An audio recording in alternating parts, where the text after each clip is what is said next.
mommy, sorry, if you don't take care of his own emotions, he would end up, feeling that it is normal. I'm sorry, I have to stand up. It is normal for a man to be beating the wife. That boy.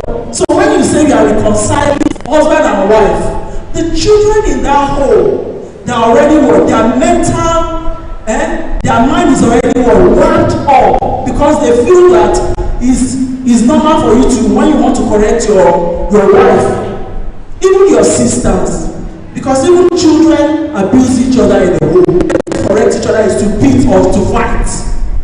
And go to homes that you say, "We'll correct," they will beat. Because they feel that is the only way to correct. It goes a long way, as it's not only about the physical, but the torture, the mental torture. Most of these homes are the ones that end up becoming what? Abusers themselves. Because they feel that it's normal. It's the normal thing. Like if you read what is there, it says domestic violence and abuse includes any attempt by one person in an intimate relationship with not somebody outside you. Apart from rape, but most abuses happen in our homes. Someone that is close to you, and you see an abuser wants to control you. They want to control you, they want to be in control of you. Even if I'm not even talking about even husbands alone. Some wives abuse their husbands. How do we abuse our husbands? Our mouth. We use such words. Even to correct our children, we use this thing word sinks deep. I don't know why Prof gave me this particular one because it's boiling in my skin.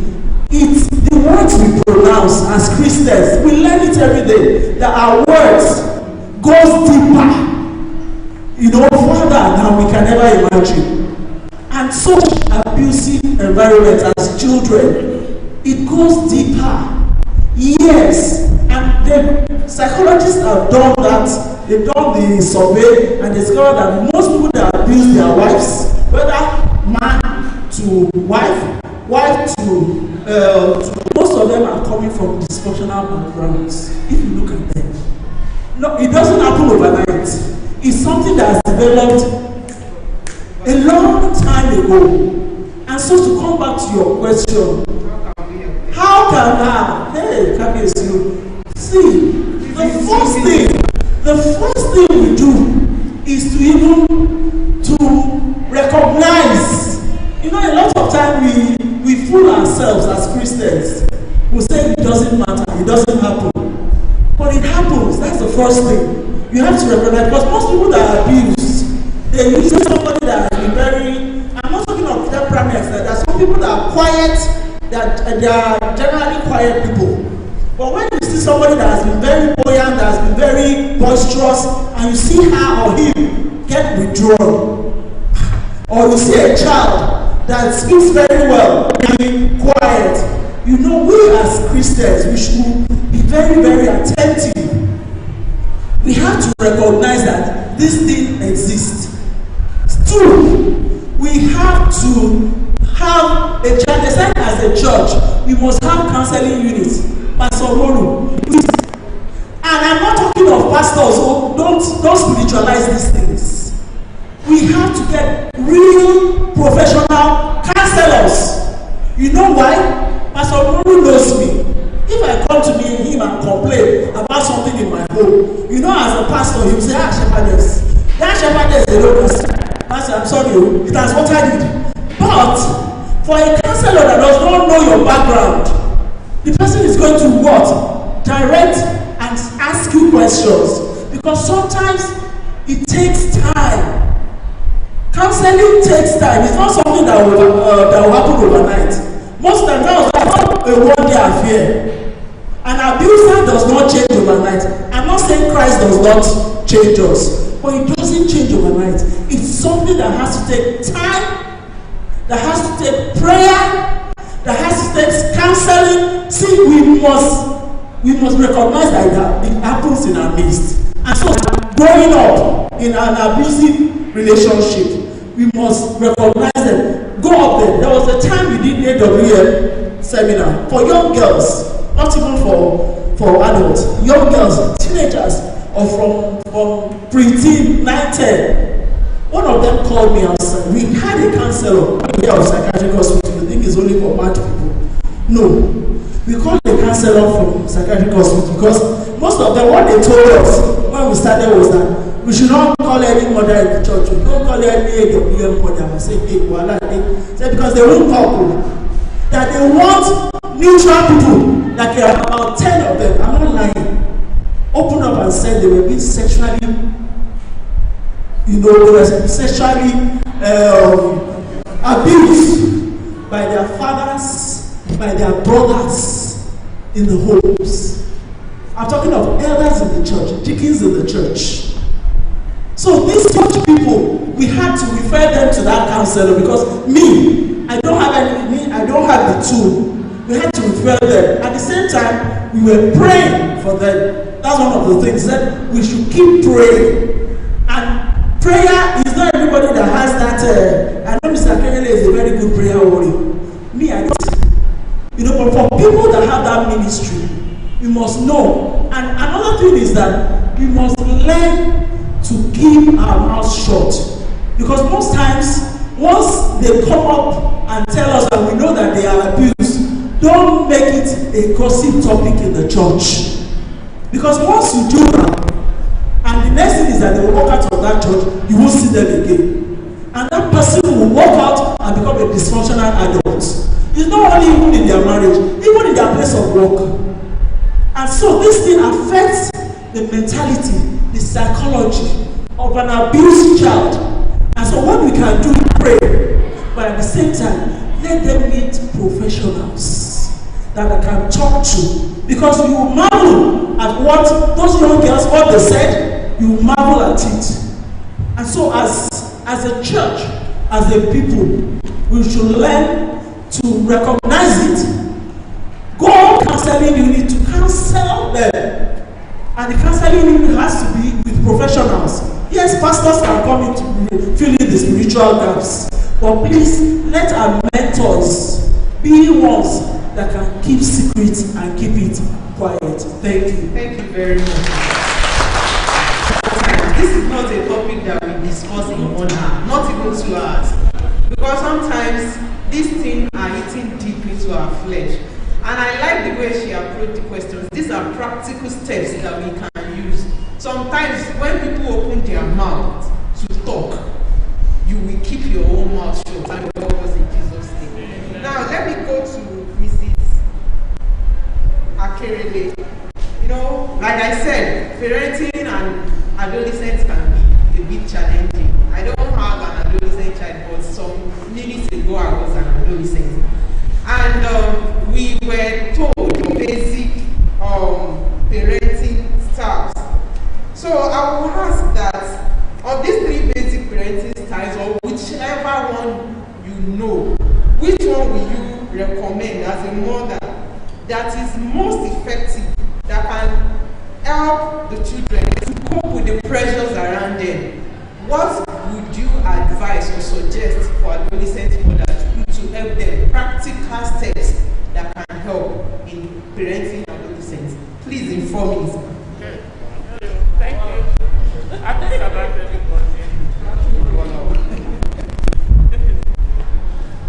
We have 3 styles of parenting, and the first one is authoritarian style, which the term as a dictator. The parents are dictators. Then we have temperate, and we have authoritative style, which is the third one. The authoritarian style, which is the dictator, we call it as the old school. That is what most of us are used to or we were brought up with. It's only the father that knows best. Children are kept in line with threat of punishment. And things will be told what to do and how to do those things without you questioning back. The advantages here is that you can need to rebel only came and misbehaving. And at times the children will struggle to do things when they face challenges. They will be struggling because they don't know how to do things. And then the second one, which is permissive style, the parents are opposite of the authoritarian style. And this one is not always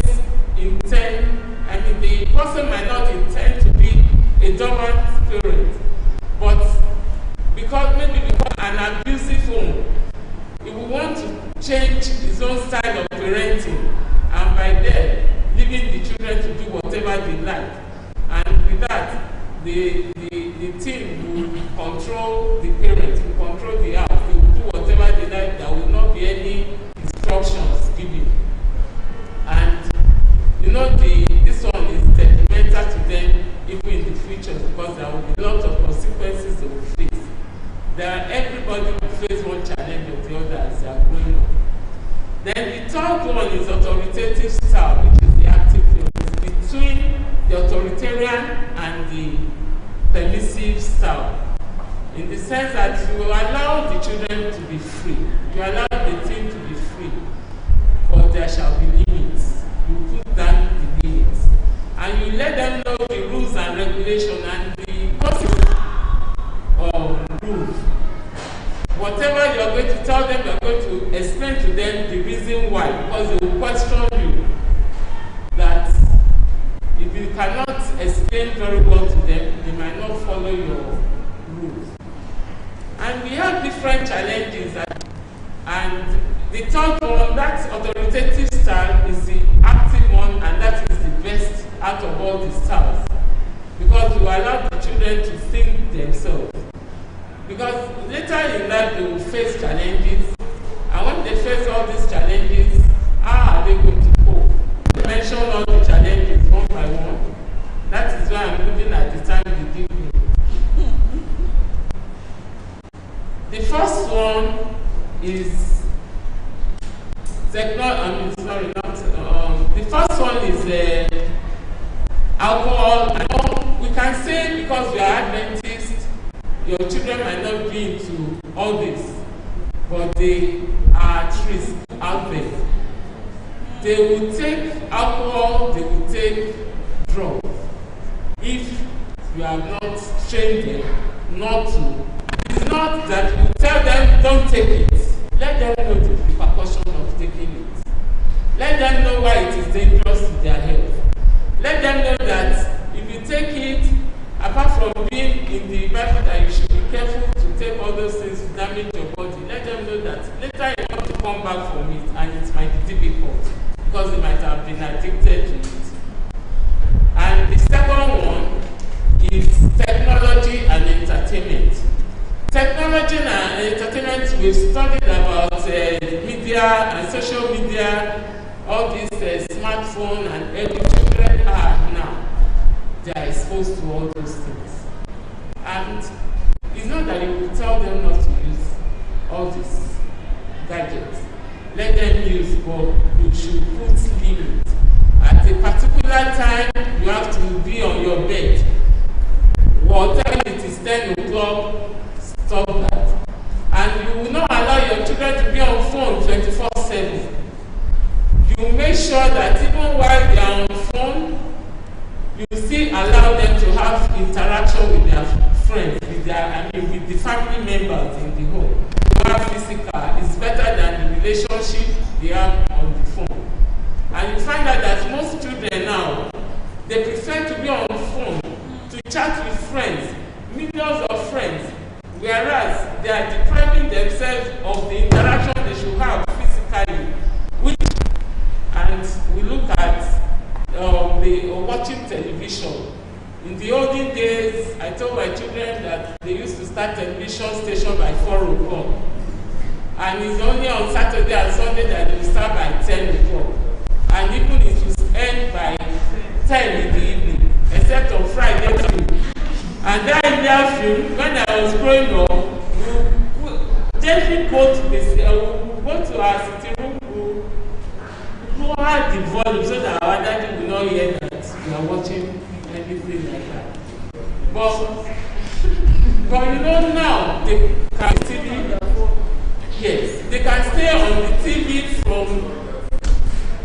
I don't know, from 20 hours in a day.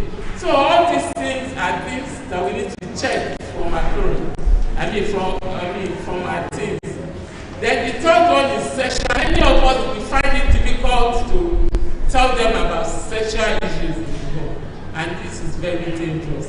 We're even supposed to start from childhood, when they were very inquisitive to know what our children are born and everything.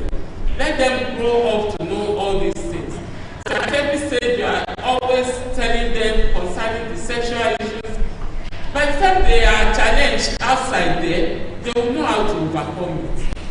And you encourage them to have extracurricular activities. This one will hinder them from having fun already. And normally they will be attracted to opposite sex. So, but when they have extracurricular activities, they might be distracted from such emotional abuse or such emotional relationship. And we look at getting them a mentor that will be guiding them of the same sex, so that at times they will be able to open up to the parents. I pray God will help us. Then we have another challenge, which is mental health challenges. This meant from the relationship they have at home with you.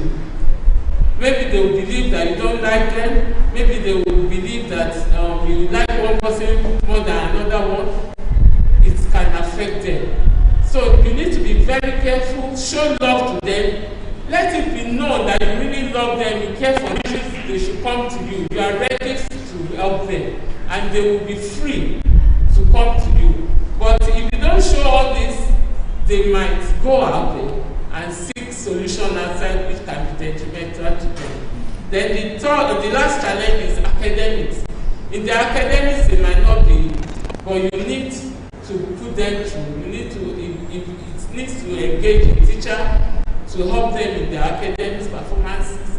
Whatever you need to do, please do as a parent, and I pray God will help us. So out of all these styles, the third one, which is to do whatever they want and give them limits. You can go out, you can go to your friends, but you should know the type of friend. Even okay, there is another challenge, is peer relationship. Peer relationship, you have to know the type of friends your children are having. The type of friends they need to go to, they can go to they can go out with. If you don't know them, don't allow them to move together with that person. And you know these children, when you tell them, don't move with this person, they will tell you why. It's my friend. They will ask you, why will you tell me not to move with so person? Finally, explain to them your reason and let them understand it. And by that, they will follow your rules in a way. I pray God will help us as parents, so that we will not do things in a way that even your children, when they cannot do things in the house, they will go out there and they will go and do it. I had friends then that when we were in secondary school, that the parents were so strict. You as a girl, you cannot go to a house. A boy going to their house. This girl, when she got to the university, she changed. I pray God will help us, and God will not make us to forfeit the values of the children in the future. Thank you very much. I think we should, like she did, we should be practical. This is not just about praying. As much as we should pray, we should also follow. And as much as possible, even if you are not a parent to an adolescent, or if you have ever had a little relationship with them, that they can't speak well with their parents, but they can somehow rely on you and trust you and open up to you. I pray that God will help us in Jesus' name. Now to the last question I have here. I remember when I was in my fellowship in the university, then we used to have freshers, new students into the fellowship. And there was a day I was anchoring the class, and I spoke to like 1,400 level students, and we were having a class, and I asked them, why are you an Adventist? And like 12 out of 14 told me that it is because my parents go there. Now the question is, as the older generation in the church, how can we market Adventism to younger ones in a way that they will really understand what it means and what it takes to be an Adventist? How should we, our knowledge, our principles as Adventists, as Adventist parents, is being passed to the younger generation in a way that they would accommodate it and acclimate it to themselves? This question is whether we may relate our younger generation to make them accept it as their faith, not as my daddy's church.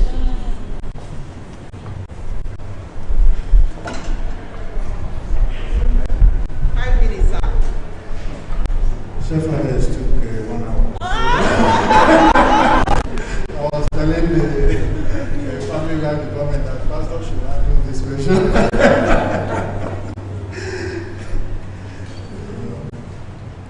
Now we're talking about a very critical issue. And looking at not children really, but young adults now. I would like to start by saying, should remember that we were once teenagers. Think about when you were growing up. The kind of emotions that ran through you.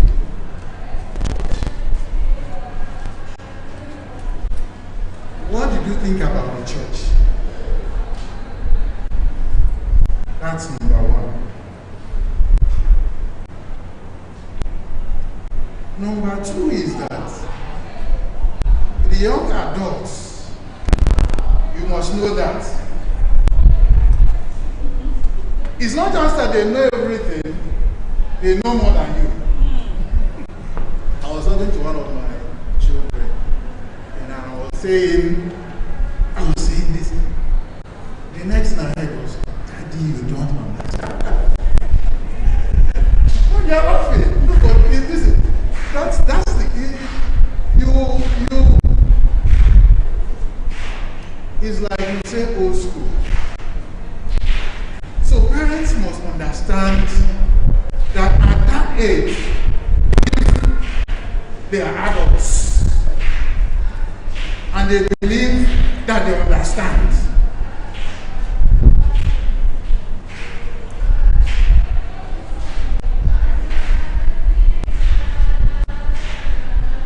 So foundationally,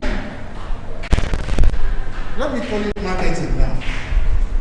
Market our faith to the young ones.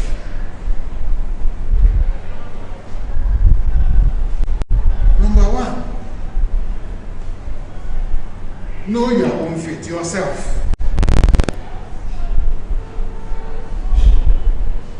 Live the faith yourself. Live it at home. Let them see you live that faith. Live it wherever you are. Because you. So be a model. And don't become a model when they're already an adult. Be a model from day one. The 1-year-old child is watching you.